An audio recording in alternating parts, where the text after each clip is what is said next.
বাংলাদেশকে বিশ্বমঞ্চে মঞ্চায়িত করতে চাই।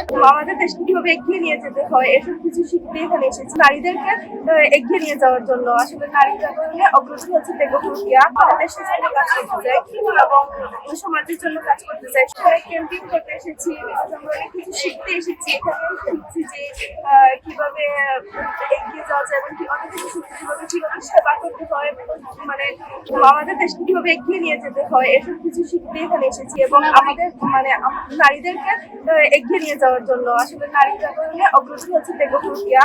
উনি যেহেতু আমাদেরকে বাইরে করার সুযোগ হয়েছে, ওনার মাধ্যমে আমরা বাইরে বেরিয়ে আসতে পেরেছি এবং অনেক কিছু শিখতে পেরেছি।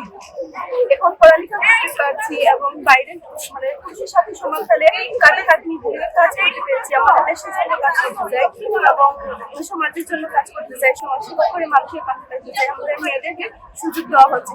অ্যাসোসিয়েশনের প্রত্যেকটা সদস্য বাংলাদেশকে বিশ্বমঞ্চে মঞ্চায়িত করতে চায়, বাংলাদেশের নাম বিশ্ব দরবারে পৌঁছাতে চায় এবং নিজেকে কনফিডেন্সিয়াল হিসেবে নিজেকে রিপ্রেজেন্ট করতে চায়, নিজের ভয়েসের মাধ্যমে নিজের পরিচিতি দিয়ে নিজেকে করতে চায়। আপনারা জানেন যে গার্ল গাইড একটি শিক্ষাশ্রয়ী একটি প্রোগ্রাম।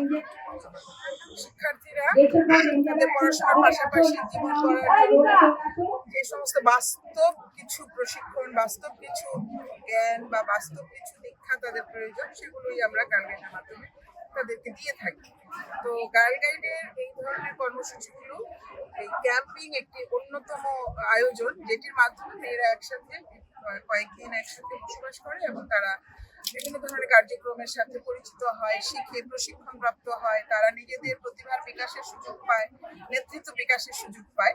তো আমাদের আসলে উদ্দেশ্য হলো এই যে নতুন প্রজন্ম, এদেরকে তাদের এই কঠিন পৃথিবীতে চলার জন্য উপযুক্ত করে কিছু নতুন করে তাদেরকে কিছু প্রশিক্ষণের ব্যবস্থা করে দেওয়া এবং তাদেরকে এই উন্নত বিশ্বের সাথে বা নতুন যে কি বলবো বিশ্বায়ন, সেই বিশ্বায়নের সাথে কিভাবে পরিচিতি করিয়ে দেওয়া যায় এবং তারা তাদের জীবন চলার পথটিকে সামনে এগিয়ে নিয়ে যেতে পারে এবং তাদের নারী নেতৃত্বের বিকাশ করে তাদের ক্ষমতায়নের জন্য নারীকে কিভাবে প্রস্তুত হতে হবে, তারা কিভাবে সহমর্মিতার সাথে কিভাবে তারা তাদের গুণাবলীকে প্রকাশ করে সামনে এগিয়ে যেতে পারে, সেই সকল বিষয়গুলোই আসলে ক্যাম্পে আয়োজন করা হয়।